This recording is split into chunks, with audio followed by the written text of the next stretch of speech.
Hello hi বন্ধুরা, আজকে share করছি তোমাদের সাথে বাটা মাছের রাঁধুনি দিয়ে ঝোল রেসিপি। দারুণ হয় খেতে। এইভাবে করলে রাঁধুনি ফোড়ন দিয়ে আজকে বাটা মাছের ঝোলটা করে দেখাবো।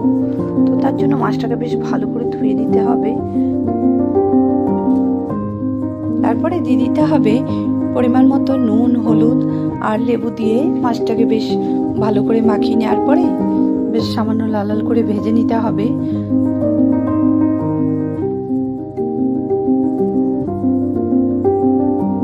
মাছ ভাজার সময় যদি নুন হলুদের সঙ্গে সামান্য কাগজি লেবুর রস দিয়ে মাছটাকে মাখিয়ে নেওয়ার পরে ভাজা যায়, তবে মাছের টেস্টটা আরও ভালো হয় খেতে। তো এই দেখো, আমি কাগজি লেবুর রস দিয়ে দিলাম সামান্য নুন হলুদের সঙ্গে। তারপরে বেশ ভালো করে মাখিয়ে নেওয়ার পরে মাছগুলোকে ভেজে নিতে হবে। বিশেষ করে বাচ্চাদের তো খুবই ভালো লাগে এরকম করে মাছ ভাজা করলে, মাছ ভাজা করে রান্না করলে ভালো টেস্ট হয়। তো এই দেখো, মাছগুলো বেশ সামান্য লাল লাল করে ভেজে নিলাম।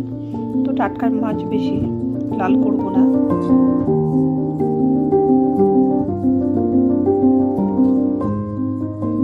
তো একে একে মাছগুলো সব ভাজা হয়ে গেল।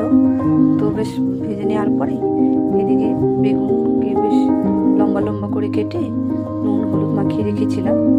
তো নুন হলুদটা মাখিয়ে রাখলে আগে থেকে বেগুনটা বেশ ভালো তাড়াতাড়ি ভাজা হয়।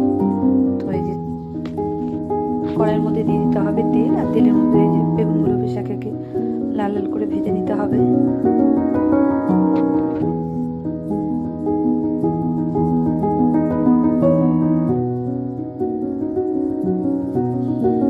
তো এই যে একে একে বেগুনগুলো ভাজা হয়ে গেল।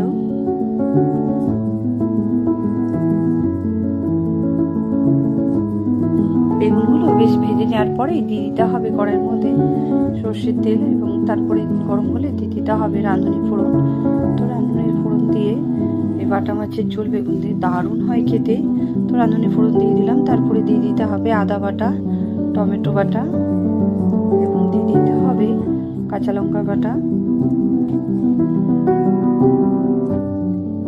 তারপরে বেশ একটু সামান্য নাড়াচাড়া করে দিয়ে দিতে হবে পরিমাণ মতো নুন, হলুদ, লঙ্কা গুঁড়ো। আর তারপরে বেশ নাড়াচাড়া করে বেশ কষিয়ে নিতে হবে। এর মধ্যে আমি জিরে গুঁড়ো, ধনে গুঁড়ো কিছুই ব্যবহার করব না। তো নুন হলুদ লঙ্কা গুঁড়ো দেওয়ার পরে বেশ সামান্য নাড়াচাড়া করে যেতে হবে। তো যতক্ষণ না তেল ছেড়ে আসছে বেশ কষিয়ে নিতে হবে কিছুক্ষণ।